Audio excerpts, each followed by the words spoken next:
اللهم صل على سيدنا محمد يا رب صل وسلم دائما ابدا على حبيبي.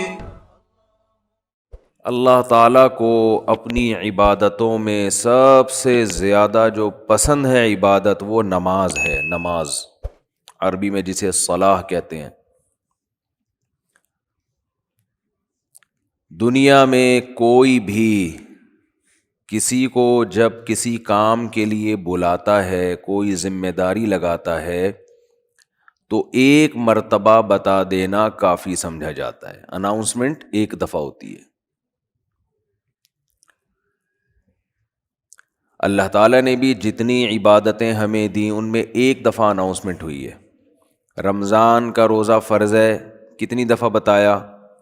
2 دفعہ بتایا، لیکن وہ اسی آیت کو ریپیٹ کیا ہے ایک ہی جگہ پہ. اس کے بعد دوبارہ نہیں بتایا گیا. حالانکہ روزے رکھنا بھی کوئی آسان کام نہیں ہے. حج فرض ہوا ہے، ایک آیت میں اللہ نے فرض کیا، اس کے بعد اس آیت کو دوبارہ ریپیٹ نہیں کیا. وَلِلَّهِ عَلَى النَّاسِ حِجُّ الْبَيْتِ مَنِ اسْتَطَاعَ إِلَيْهِ سَبِيلًا. لوگوں پر لازم ہے اللہ کے لیے کہ جو استطاعت رکھتے ہیں وہ بیت اللہ کا حج کریں. بس ایک دفعہ کافی ہے.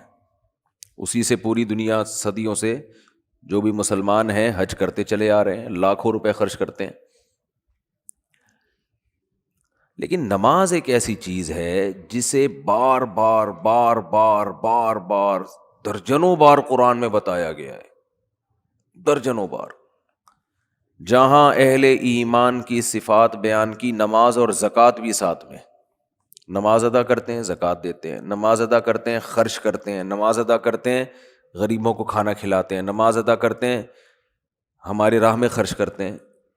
تو پیسے خرچ کرنا جس کو روکڑا کہا جاتا ہے، اور نماز پڑھنا، یہ 2 اسلام کے ایسے لازم اور ملزوم حکم ہیں کہ جن کے بغیر اللہ آپ کے اسلام کو اسلام ماننے کے لیے تیار ہی نہیں ہے.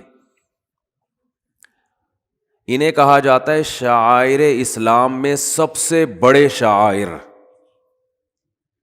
اگر کوئی آپ سے پوچھے نا کہ اسلام کے شعائر میں سب سے بڑے شعائر کون کون سے ہیں، تو آپ نے جواب دینا ہے سب سے پہلا نماز، اس کے بعد زکوٰۃ. شاعر کیا ہوتا ہے یہ بھی میں بتا دوں. ہر قوم کی ایک مخصوص پہچان ہوا کرتی ہے، ہر مذہب کی ایک مخصوص پہچان ہوا کرتی ہے، ہر ملک کی ایک مخصوص پہچان ہوا کرتی ہے جس سے وہ دوسروں سے جدا ہو جائے. دیکھو انسان کی ایک مخصوص پہچان ہے، اس کا نام. بچہ پیدا ہوتے ہی ماں باپ سب سے پہلا کام کیا کرتے ہیں؟ نام رکھو، کہ یہ نام اسے دوسرے انسانوں سے ممتاز اور جدا کرے گا. کیونکہ سب ایک جیسے ہیں نا.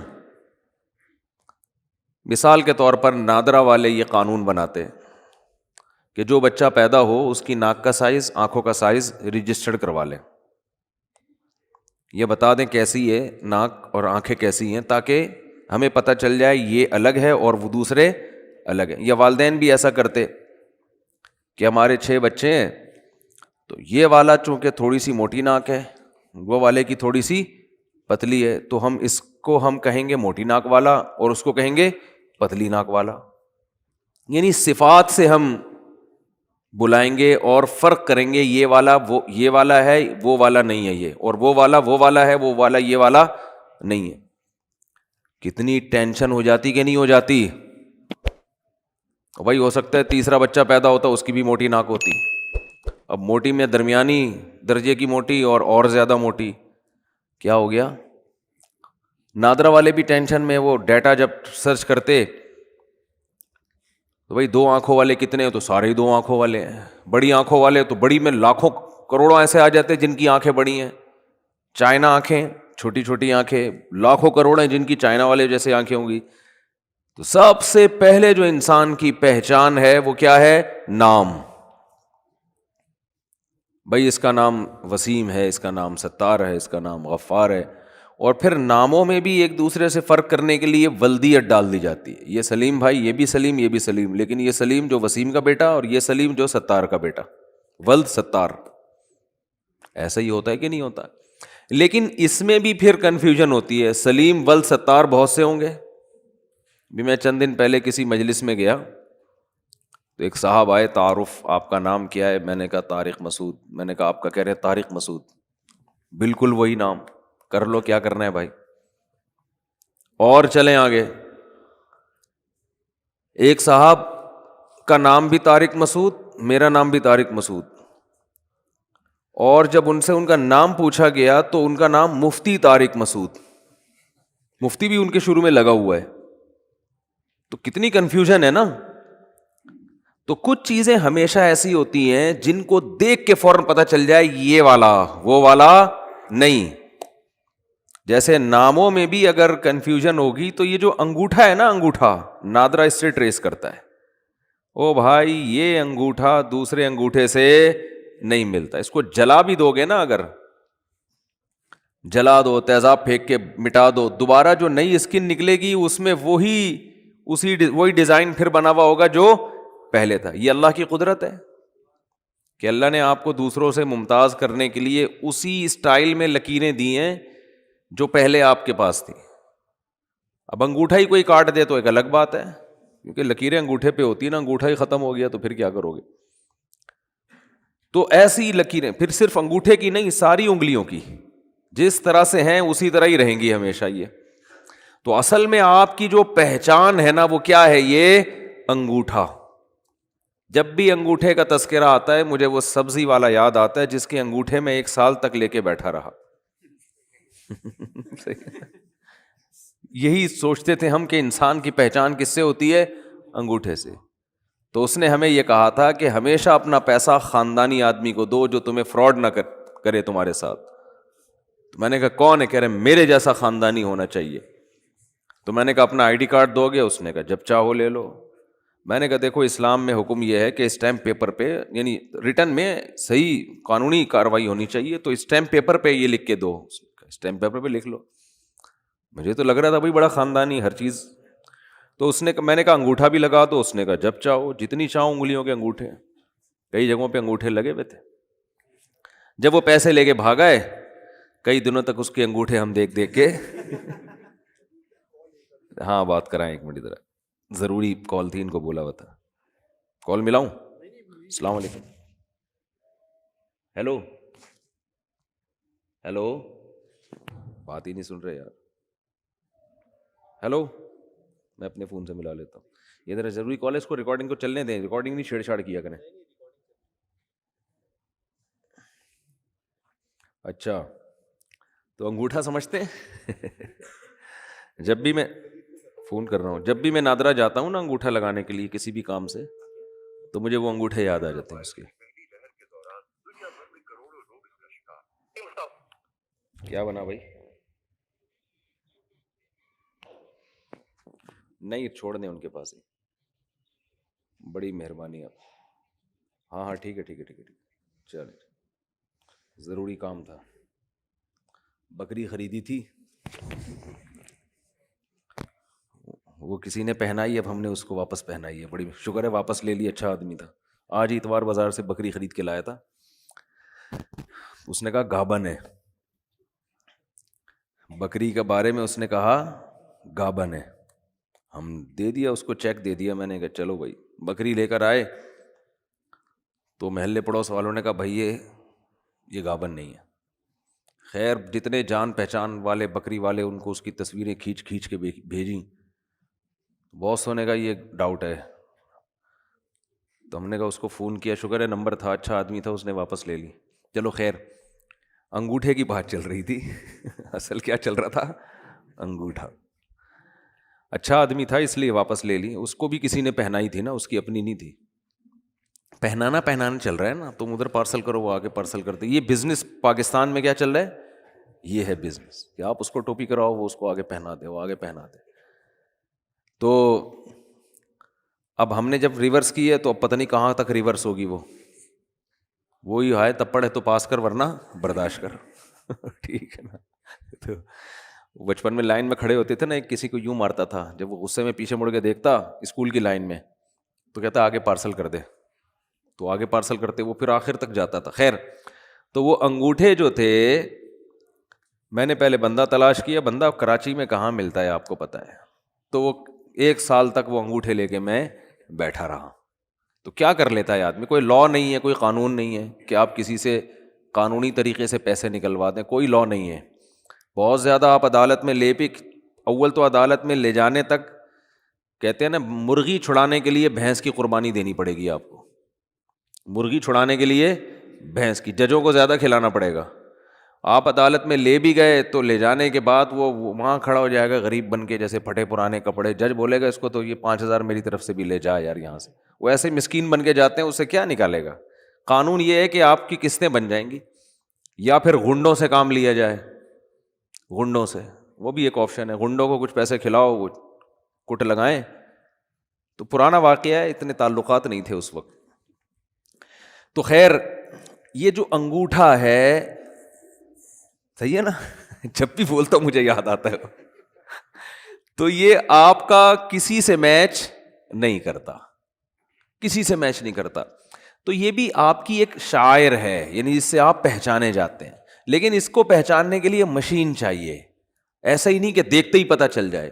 تو شعیرہ اور شاعر اس علامت کو کہا جاتا ہے جو علامت آپ کو دوسروں سے ایک دم جدا بھی کر دے اور وہ بالکل واضح بھی ہو. ایسا نہیں کہ اس کے لیے کوئی تحقیقات کرنی پڑے.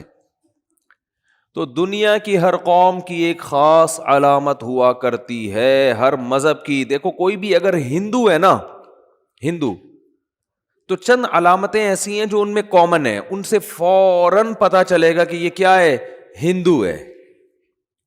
اب ہندوؤں میں کچھ بڑے مذہبی ہوتے ہیں, وہ مندر جاتے ہیں, وہ بتوں کی عبادت کرتے ہیں. کچھ مذہبی نہیں ہوتے, تھوڑے سے لبرل ہوتے ہیں, وہ کیا کرتے ہیں, سال میں 1 آدھ دفعہ چلے گئے. اور کچھ بہت ہی لبرل ہوتے ہیں, وہ بالآخر کچھ بھی نہیں کرتے, لیکن وہ ہولی جو ان کی مذہبی تہوار آتا ہے نا, اس کو منا لیتے ہیں وہ.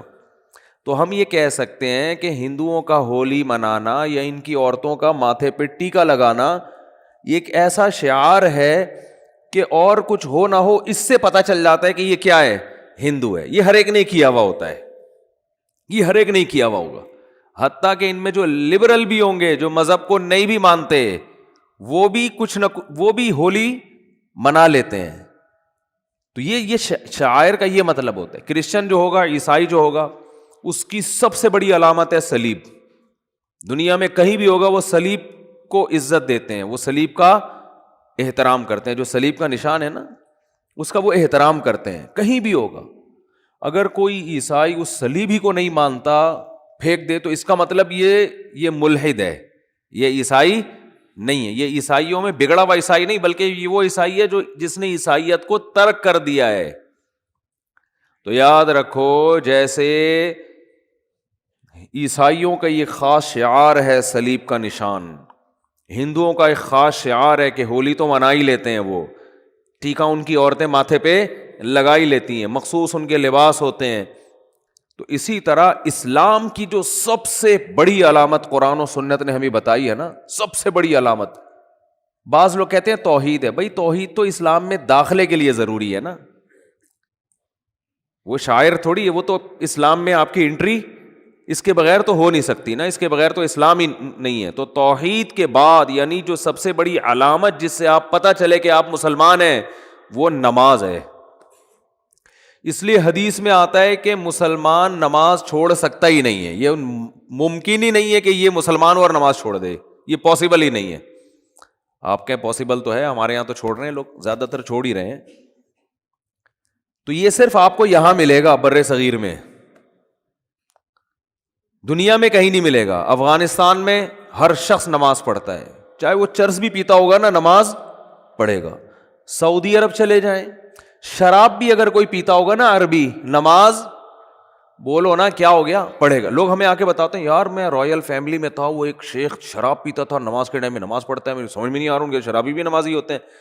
میں نے کہا ان کو ہم لوگ سمجھ میں نہیں آتے, یہاں والے لوگ ان کی سمجھ میں نہیں آتے کہ یہ اپنے آپ کو مسلم بھی کہتے ہیں، پھر نماز کیسے چھوڑ دیتے ہیں؟ یہ تو کام عجیب وہ نہیں کر رہے، کام عجیب ہمارے ہاں ہو رہا ہے کہ اب کلمہ پڑھتے بھی ہیں اور نماز بھی ضائع کر دیتے ہیں۔ ہمارے ایک دوست ہیں قاری صاحب، قاری سعد نعمانی کا نام تو سنا ہوگا، بڑے مشہور قاری ہیں، اکثر سلام دعا رہتی ہے۔ انہوں نے مجھے ایک واقعہ سنا ہے، ان کی رائل فیملیز میں بہت آنا جانا ہوتا ہے، کیونکہ عرب میں ایک اچھی عادت ہے کہ جیسے بھی ہوں قرآن سے بڑی محبت ہے ان لوگوں کو، عمل میں کوتاہی اپنی جگہ، لیکن قرآن کی تلاوت کے پروگرام اور قاریوں کے ساتھ تعلق یہ عرب میں بہت ہے۔ تو جو بڑے بڑے مشہور قاری ہیں نا، ان کو عرب کے بڑے بڑے یعنی جو بادشاہ ہیں وہ انوائٹ کرتے ہیں۔ ہمارے یہاں تو قاریوں کو کوئی لفٹ، کبھی سنا وزیر اعظم نے قاری صاحب کو بلایا؟ کبھی سنا؟ یہاں وہ رواج نہیں ہے۔ عربوں میں کیونکہ ان کی زبان میں قرآن نازل ہوا نا، تو وہ قرآن سننے کے شوق رکھتے ہیں، ان کی سمجھ میں بھی آتا ہے، چاہے وہ عمل نہ بھی کریں لیکن سنتے ہیں۔ مصر میں آپ جائیں، جیسے ہمارے ہاں بسوں میں گانے لگے ہوتے ہیں، ایسے وہاں بسوں میں تلاوت لگاتے ہیں لوگ۔ اور میں عربوں کے ساتھ رہا بھی ہوں، بہت زیادہ قرآن سنتے۔ میں نے عربوں کے ہاتھ میں ریڈیو دیکھے، بہت پرانی بات ہے، 20 سال ہو گئے، ہمارے یہاں مدرسے میں آیا کرتے تھے بہت۔ تو وہ کیا کرتے تھے کہ وہ جب فارغ بیٹھے تلاوت سننا شروع۔ ہمارے یہاں تلاوت سننے کا ایسا ٹرینڈ نہیں ہے۔ تو کہتے ہیں میں نے کسی عرب ملک میں جانا ہوا، وہاں رائل فیملی کے کچھ لوگ، تو ایک شہزادہ جو تھا وہ کہیں عیاش ہوگا، شراب کے نشے میں نشے میں مدہوش، اس کو لایا گیا نا کہ بھائی یہ پتہ نہیں کہاں سے ملا ہے شاہی محل میں۔ کہہ رہے میں بھی بیٹھا ہوا ہوں۔ اس کو جیسے ہی لے کر آیا، نماز کا ٹائم نکل رہا تھا، فوراً اس نے وضو کیا ایسے کر کے نا، جلدی جلدی نماز پڑھ رہے ہیں۔ ہم نے کہا یار یہ دیکھو، ایک طرف عیاشی دیکھو، نماز کا ٹائم نکل رہا ہے تو اس کو نہیں نکلنے دینا، وہ تو پڑھنی ہی پڑھنی ہے۔ وجہ کیا ہے؟ دیکھو، اپنے آپ سے اسلام کا نام ہٹانے کے لیے مسلمان جلدی تیار نہیں ہوتا کہ اسلام کا نام ہی میرے نام سے ہٹ جائے، جیسا مرضی گنہگار ہو جائے۔ آپ یہ تو کبھی نہیں چاہو گے کہ شناختی کارڈ میں مذہب کے خانے میں آپ کو قادیانی لکھ دیں، کوئی چاہے گا یہ؟ آپ کو غیر مسلم لکھ دیں؟ بھائی جو بھی ہے، ہم یہ کہتے ہیں ایک نام ہی تو رہ گیا ہے اور تو ہمارے پاس کچھ بچا نہیں ہے، تو یہ نام، ہمارے نام سے یہ لیبل نہیں ہٹنا چاہیے۔ تبھی ہم جب بھی کوئی غیر مسلم بھی ہم سے پوچھتا ہے آپ کا مذہب کیا ہے، ہم فوراً کہتے ہیں کیا ہے؟ اسلام۔ حالانکہ نہ داڑھی ہوتی ہے، نہ جناب اور کوئی ڈھنگ کے اسلام والے کام کر رہے ہوتے ہیں، لیکن ہم کہتے ہیں وہ بات کی بات ہے، لیکن ہے ہم کیا؟ بولو مسلم ہے، کہتے ہیں کہ نہیں کہتے؟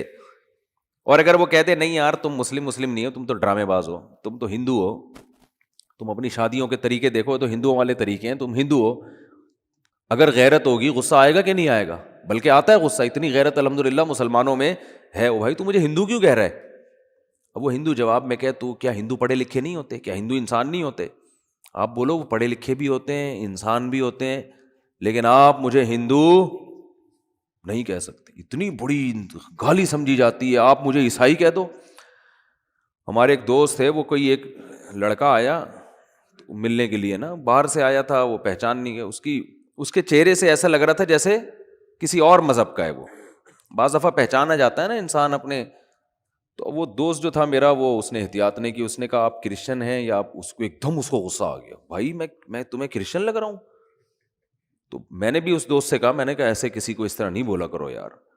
حالانکہ وہ بیچارہ ایسا ہی لگ رہا تھا، کوئی زیادہ باعمل مسلمان نہیں لگ رہا تھا وہ، لیکن اس کو غصہ آ گیا کہ یار مجھے کیا کہہ دیا کرسچن۔ حالانکہ کرسچن ہم سے زیادہ پڑھے لکھے ہیں، انگریز سارے کیا ہیں؟ کرسچن ہی ہے نا، سارے عیسائی ہیں، بڑے بڑے سائنسدان یہودی یا عیسائی ہیں۔ اب آپ کو چونکہ عیسائیوں میں اتنے بڑے بڑے سائنٹسٹ پیدا ہوئے اور اتنے زبردست، امریکہ کا صدر بھی عیسائی ہے بھائی، اتنے اللہ نے عزت دی ہے، لہذا آج سے میں تجھ کو معاذ اللہ پیار سے عیسائی کہا کروں گا۔ آپ بولو بھائی ہم بنگی چماری جو ہے نا، اگر مسلمان ویسے ہیں نہیں، لیکن ایک مثال دے رہا ہوں، بنگی چمار بھی ہوں، لیکن ہم نام کے ساتھ اسلام کا لاحقہ نہیں ہٹائیں گے۔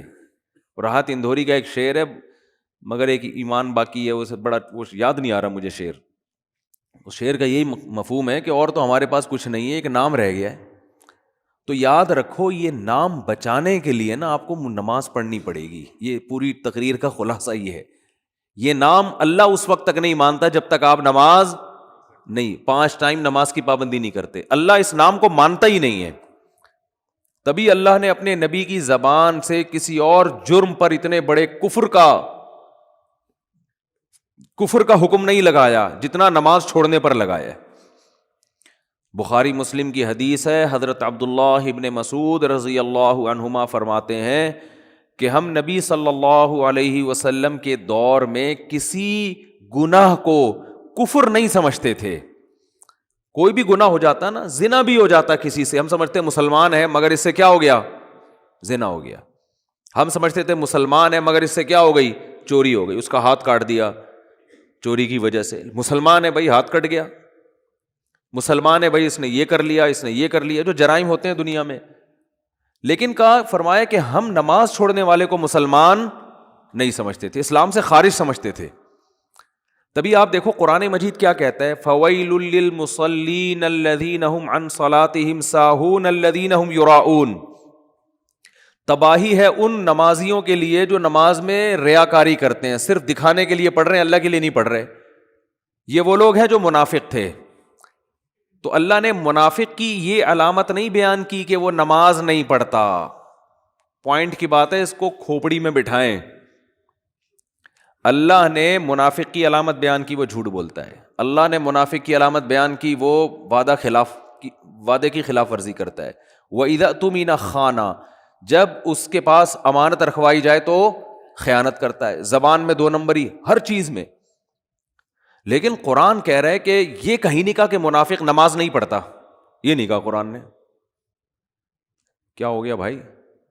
قرآن نے منافق کی علامتیں بیان کی ہیں کہ یہ جرم بھی کرتا ہے, رشتہ داری توڑتے ہیں, یہ بھی قرآن نے کہا. منافق کیا کرتا ہے؟ رشتہ داری کو توڑتا ہے. یفسدون فی الارض, زمین میں فساد مچاتا ہے, ادھر چغلیاں لگانا, ادھر سے ادھر, ادھر کی ادھر, ادھر کی ادھر کر کے لوگوں کو آپس میں لڑوانا, فتنہ پھیلانا, اجتماعیت کو توڑنا, مالداروں کو غریبوں پہ خرچ کرنے سے روکنا, یہ سارے کام کرے گا. قرآن میں ایک جگہ بھی نہیں ہے کہ نماز نہیں پڑھتا منافق, یہ نہیں ہے. ارے بھائی, جب اتنے بڑے بڑے جرم کر سکتا ہے تو نماز تو سب سے مشکل چیز ہے نا, مشکل عبادت ہے, تو وہ کیوں پڑھ رہا ہے منافق؟ ارے منافق کو کیا ضرورت ہے, جب تم جھوٹ بول سکتے ہو, نبی کے خلاف لوگوں کو ورغلا سکتے ہو, تو نماز بھی گول کر دو. قرآن کہہ رہے ہیں نا نا نا نا نا, منافق نماز کا بڑا سخت پابند ہوتا ہے. فویل للمصلین, تباہی ہے ان منافق نمازیوں کے لیے جو پکے نمازی ہیں. یعنی منافق کی علامت ہے کہ وہ نماز پڑھتا ہے, لیکن کیوں؟ یراؤن, صرف نبی اور صحابہ کو دکھانے کے لیے, اللہ کے لیے نہیں پڑھتا وہ. اس سے پتہ چلتا ہے کہ منافق بھی نماز نہیں چھوڑتے تھے. ان کو پتا تھا کہ اگر نماز چھوڑ دی تو لوگوں کو پتا چل جائے گا کہ یہ اسلام سے اس کا تعلق نہیں ہے. تو یہ شو کرنے کے لیے کہ ہم مسلم ہیں, ہمیں مسلمانوں جیسا سلوک کرو, ہمیں مسلمانوں کے قبرستان میں دفناؤ, ہماری مسلمان عورتوں سے شادیاں کرو, جب میدان جنگ میں فتح ہوتی ہے تو مال غنیمت میں ہمیں بھی حصہ دو. یہ تمام کی تمام مسلمانوں والی فیسلٹیز حاصل کرنے کے لیے منافق کو بھی نماز باجماعت میں حاضری دینا پڑتی تھی, یہ شو کرنے کے لیے کہ میں کیا ہوں, مسلم ہوں. اور آج پکے مسلمان کو بھی حاضری دینے کی ضرورت, بولو بھائی, نہیں ہے. پکا مسلمان ہوگا, دفن ہونا چاہتا ہے مسلمانوں کے قبرستان میں, اس کام کے لیے اس کو پوری زندگی نماز نہ پڑھے کوئی فرق. بولتے کیوں نہیں, بولو نا یار, نہیں پڑھتا, پوری زندگی نماز نہ پڑھے. مسلمان لڑکی سے شادی کرنا چاہتا ہے, اس کے لیے نہ اس لڑکی کو ضرورت ہے کہ اپنا مسلمان نمازی ہونا ثابت کرے, نہ لڑکے کو, ویسے ہی نکاح ہو جاتا ہے. چل بھائی, ہے سب بے لگام اونٹ نہیں ہوتے جیسے. تو یہ وہ نہیں ہے جو جس پہ صحابہ اور تابعین تھے, یاد رکھو. یہ ہمارا اپنا اسلام ہے جو شاید قیامت میں مسترد ہو جائے, شاید مسترد ہو جائے. تو اس لیے اسلام کی جو سب سے پہلی علامت ہے کہ ہندو جب آپ کو دیکھے گا تو اسے پتا چل جائے گا کہ مسلمان ہے, وہ کیا ہے؟ جیسے ہی یدعون الی السجود, قرآن کہتا ہے جب سجدے کے لیے بلایا جاتا ہے, حی علی الصلاۃ کی ندا لگتی ہے, تو یہ اس ندا پر لبیک کہتا ہوا مسجد کی طرف جاتا ہے. 5 ٹائم نماز پڑھتے ہیں. یہ علامت ہے سب سے بڑی کہ جو آپ کو فرق کرے گی کہ یہ مسلم ہے اور یہ نن مسلم ہے, یہ غیر مسلم ہے, یہ مسلم ہے. تو یہ جو ہمارے ہاں اتنا حساب چل رہا ہے نا, اندھی چل رہی ہے, بالکل پڑھتے ہی نہیں نماز.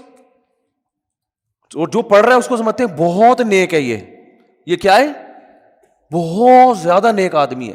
ایسا نہیں ہے بھائی, ٹھیک ہے. جو پڑھ رہا ہے نا وہ تو ابھی پہلی سیڑھی پہ آگے کھڑا ہوا ہے, اس نے اپنا مسلمان ہونا ثابت کر دیا ہے کہ میرا مذہب کیا ہے, اسلام ہے. باقی چیزیں تو بعد کی ہیں.